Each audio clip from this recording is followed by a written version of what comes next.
이제 비트코인 가격이 막 치솟잖아요. 그냥 그들을 그냥 해머로 다 부셔버렸거든요. 참 가혹하다.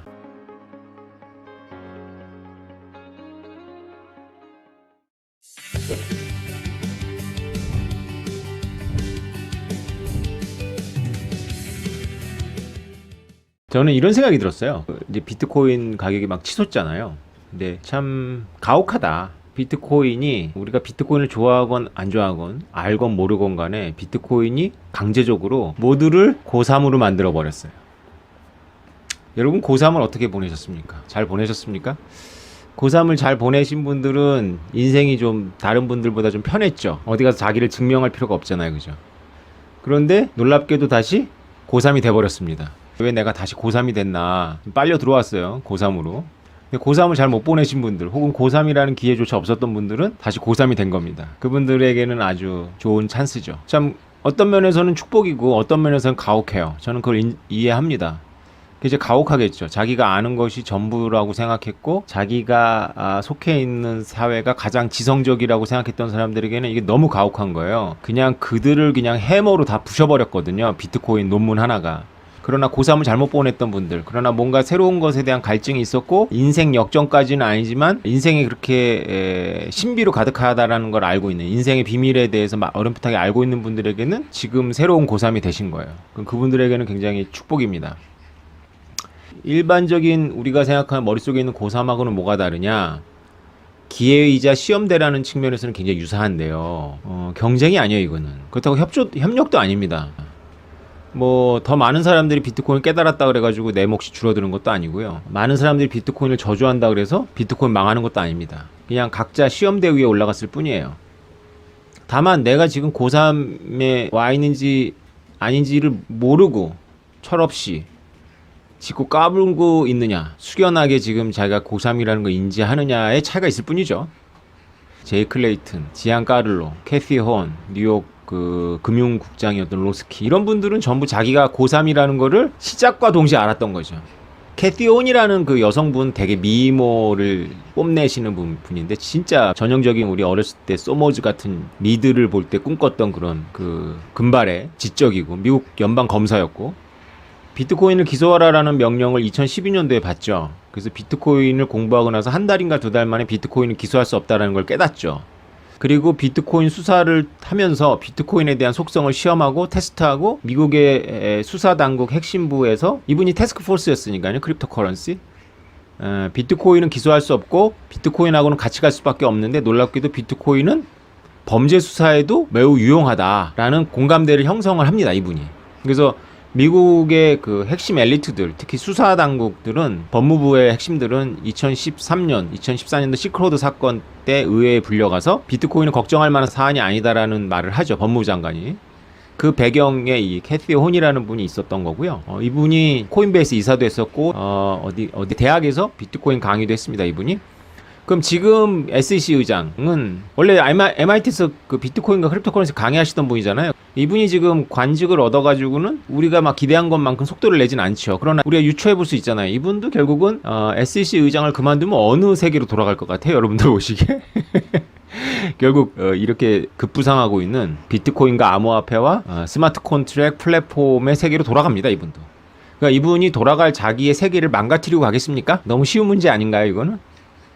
이런 여러 가지 징후가 있는데도 불구하고 화산 폭발이 없을 거다, 지진이 없을 거다, 쓰나미가 없을 거다고 생각하는 사람들의 뇌가 참 궁금하죠. 그런데 그분들이 어쩔 수가 없는 게 그분들이 고3을 성공적으로 마쳤거든요. 그래서 그분들은 고3도 마치고 대부분 또 고시도 봐가지고 다 성공했어요. 그래서 이분들은 내 인생에 새로운 테스트는 없다라고 생각하고 계실 가능성이 되게 높아요. 그것이 무의식적으로. 근데 놀랍게도요, 비트코인이라는 새로운 알미 그냥 모두를 전부 고3으로 쳐박았습니다. 테스트 중이에요. 지금 우리나라 문이과 장벽 이거 되게 심각합니다. 이과들은 자꾸 기술만 봐요. 그리고 오류로 빠집니다. 문과들은 기술조차 안 봐요. 그리고 자신들만의 환타지를 씁니다. 모두가 그렇다는 얘기는 아니에요. 훌륭하신 분들이 있습니다. 공부하면 되거든요. 인문학을 우리가 그리스 신화 공부하려고 인문학 하는 거 아니고요. 고전 읽으려고 인문학 공부하는 거 아닙니다. 인문학도 공학이나 이학처럼 똑같습니다. 인문학도 문제 해결을 위해서 씨름하면서 만들어내는 겁니다. 그래서 문제 해결이라는 관점에서 공부하셔야 됩니다. 그러니까 이제 우리가 비트코인이라는 빅띵이 딱 터졌을 때 이걸 알고 싶어 해야 되는 거거든요. 정말 자기가 알고 있는 어떤 것들이라도 다 동원해서 알고 싶어 해야 돼요. 그거 가장 중요합니다. 알고 싶어 하는 욕구가 없었어요. 제 주변의 식자들에게. 왜 알고 싶지 않죠? 정말 놀라워요. 제가 제일 중요하게 여기는 게 그겁니다. 마음이 뜨거워지는 거. 제 과 후배나 동기들이 진짜 잘 나가는데 제가 정말 만나다가 포기하는 경우가 어떤 경우냐면 도무지 마음이 뜨거워지질 않는 거예요. 그냥 차가워요 그냥. 비트코인을 차갑게 본다는 건 이해 못했다는 뜻이거든요. 이게 알면 차가울 수가 없어요. 제 후배가 저의 온도를 따라오기까지 너무 오래 걸렸고요. 제 후배도 똑똑한데 오래 걸렸고 요새 좀 이제 오히려 저보다 더 오버해가지고 오히려 더 강력한 비트 맥시가 된 것 같은데 비트코인 맥시를 뭐 7년 전에 했으면 얼마나 좋아? 하라 그럴 땐 안 하고 지금 비트코인 맥시 한다고 막 응? 여러분 담보에 대해서 말씀드릴게요.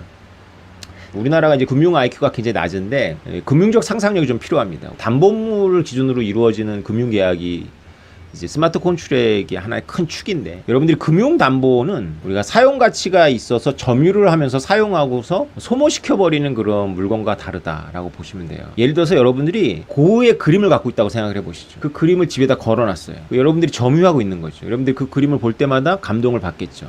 근데 그 그림이 여러분들이 어떤 플랫폼에서 그 그림을 담보로다가 돈을 껐는데 갚지 못했어요. 그래서 그 그림이 그 주인이 손바꿈을 일어나가지고 현재 여러분이 점유하고 있지만 그 그림의 담보권은 여러분들이 모르는 사람한테 넘어갔습니다.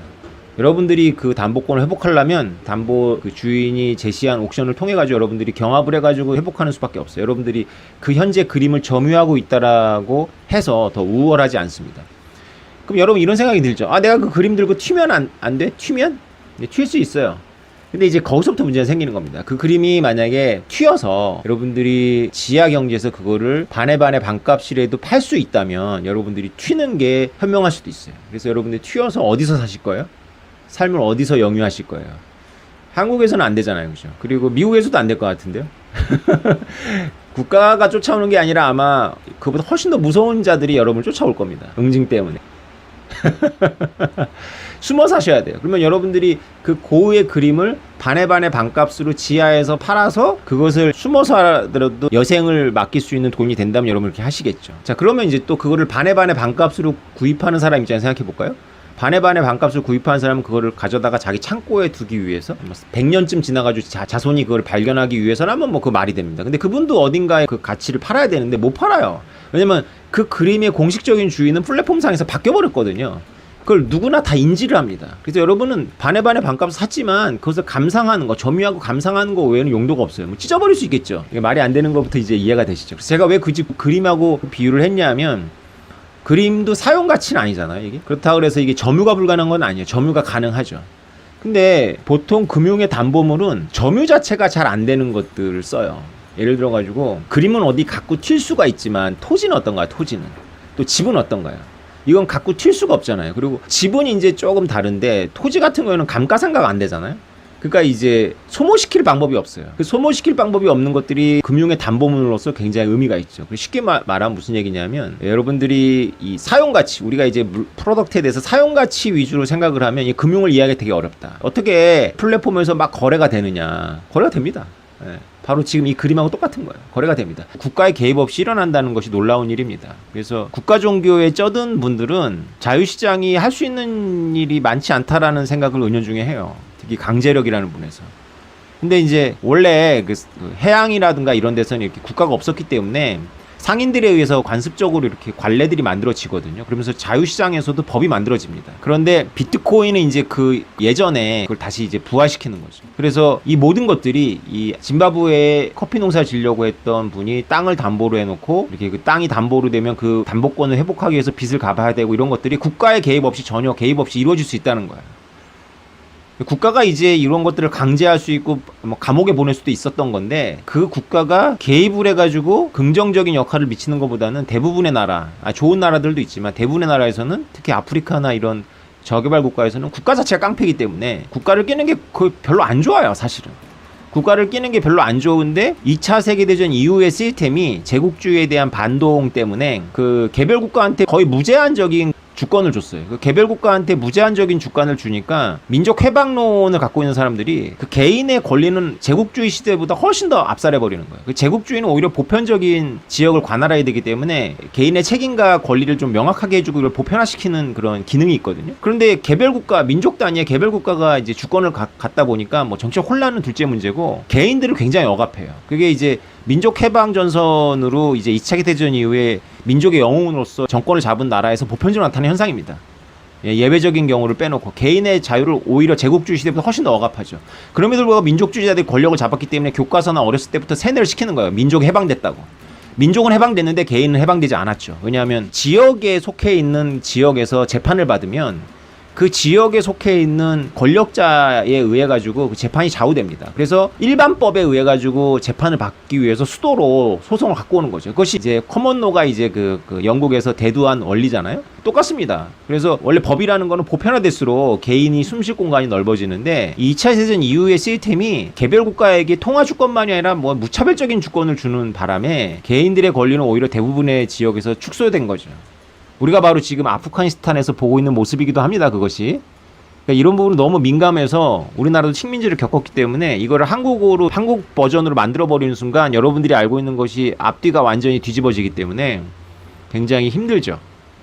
그래서 인문학을 해야 되는 겁니다. 에르난도 데소토라는 페루 출신의 경제학자가 선진국의 주류들한테 니네 우리를 원조 대상으로 보지 마라. 우리 원조 대상 아니다. 그리고 니네 좌파들 우리를 혁명 대상으로 보지 마라. 혁명 대상 아니다. 시장은 많은 걸 할 수 있는데 이것이 어떤 특수한 조건이 갖춰졌을 때 할 수 있다. 그것은 어떤 특수한 조건이냐면 소유권이 명확했을 때, 특히 금융의 담보물이 될 수 있는 자산들이 소유권이 명확했을 때 해외 원조 없이 우리는 일어날 수 있다. 근데 그게 안 된다 우리가. 그래서 이 에르난도 데소토 이분이 블록체인을 발견했어요. 그래서 2014년 15년도에 발견하셔가지고 이분이 어느 블록체인 업체하고 손을 잡고 그 조지아, 뭐 그루지아라고 하죠. 조지아라든가 우크라이나 이런데 국가 서류를 전부 블록체인화 시키는 것을 추진하는 프로젝트를 계속 하고 있어요, 이분이. 그래서 상도 받았는데 이분이 이런 생각하는 거예요. 블록체인이 이제 드디어 이런 페루 같은 남미나 이런 아프리카에 금융자산을 만들어준다. 금융자산을 가능하게 한다. 그래서 이들이 원조의 대상이거나 혁명의 대상이 아니라 진짜 이 자유시장에서 하나의 독립된 개체로서 자신의 경제활동을 영위해 나갈 수 있는 가능성이 생겼다라고 보신 거예요. 여러분들이 좀 뇌를 세척하세요. 우리가 알고 있는 인문학은 상당히 좀 많이 오염됐습니다. 여러분들이 좀 마음을 넓히시고 단지 이렇게 돈이 오르고 내리고 이런 문제만이 아니라 비트코인과 이 스마트 콘치를 공부할 때는 여러분들이 싱글러리티 대학이 말했던 거 지금 30억 명이 모바일 혁명 때문에 30억 명이 지금 등장하고 있다는 거 아닙니까? 그 30억 명에 대해서 지금 현재 우리를 포함해서 25억에서 30억 명이 지금 현재 이 글로벌 시스템에 있는 거고요. 또 새로운 30억 명이 등장한다는 겁니다. 우리가 무시하고 우리가 보지 않았던 세계가 훨씬 커요.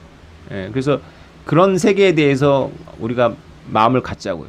불과 50년 전에 우리나라도 그랬어요. 만약에 여러분들이 지금 아프가니스탄이나 이런 데를 보면서 70년 지나면 저 나라에서 세계 최고의 우주 기술이 나타난다. 세계 최고의 엔터테인먼트 아이돌 스타가 태어난다라고 하면 여러분 믿겠어요? 그 우리나라에서 나타난 일이잖아요. 그죠? 세상의 어딘가에서는 그 한국에 대해서 뜨거운 가슴을 가지고 그런 관점으로 우리를 도와줬던 여러분 꼭 돈을 그냥 주는 것만이 도와주는 게 아닙니다. 금융이 도와주는 거거든요. 근데 금융은 이자를 받으니까 도와주는 거 안 같잖아요. 그죠? 근데 여러분들이 인생을 사신 분들은 아실 겁니다. 내가 정말 필요했을 때 이자를 받더라도 나한테 금융을 주는 거야. 그거 진짜 도와주는 거거든요. 돈을 주는 것보다 오히려 그게 더 좋을 수도 있어. 돈을 주는 것은 계속 의존하게 만드는데 금융을 주는 것은 자립하게 만드는 거잖아요. 그죠? 우리나라에도 누군가가 금융을 줬기 때문에 아프가니스탄과 다를 바 없었던, 사실 우리나라가 6.25 끝나고 나서 통계를 보면 수단이 제일 못 살았고 우리가 그 수단보다 잘 살았어요. 그 당시에 있었던 그 나라들 중에 수단보다 잘 산 나라예요, 우리가. 근데 지금 수단은 계속 수단이고 우리는 세계 최고의 아이돌을 배출하고 세계 최고의 반도체 기술을 갖고 있고 세계 최고까지는 아니지만 자동차를 만들고 있고 그리고 세계 최고의 스마트폰을 만들고 있죠. 하여튼 아프가니스탄이 세계 최고의 반도체, 그러니까 뭐 50년 후에는 이제 반도체가 문제가 아니라 우주 인공위성 기술 이런 거 아니까. 그 세계 최고의 AI, 세계 최고의 인공위성을 만든다라고 생각해 보세요. 여러분들이 그게 농담이라고 생각하겠죠. 그 농담이 한국에서 일어난 일이에요. 여러분, 담보자산과 우리가 사용가치가 있는 자산과는 좀 많이 다르다. 발상을 바꾸셔야 된다. 여러분, 비트코인의 계절이 돌아오고 있습니다. 미국 거대 금융 기업들이 심지어 우리나라 국민연금까지 비트코인에 관심을 갖기 시작했습니다. 여러분, 그분들이 다 선택하고 나서 여러분들한테 기회가 올까요? 확실해지면 기회는 없겠죠. 검증된 다음에는 기회가 없습니다. 기회는 검증되기 전에 남보다 먼저 통찰한 사람만이 얻을 수 있는 거겠죠. 만약에 비트코인을 3년이나 5년 이상 지킬 수만 있다면 적어도 2배, 많게는 10배 이상의 수익을 기대할 수 있는데요. 나보다 먼저 통찰하려면 여러분들 공부가 필요합니다.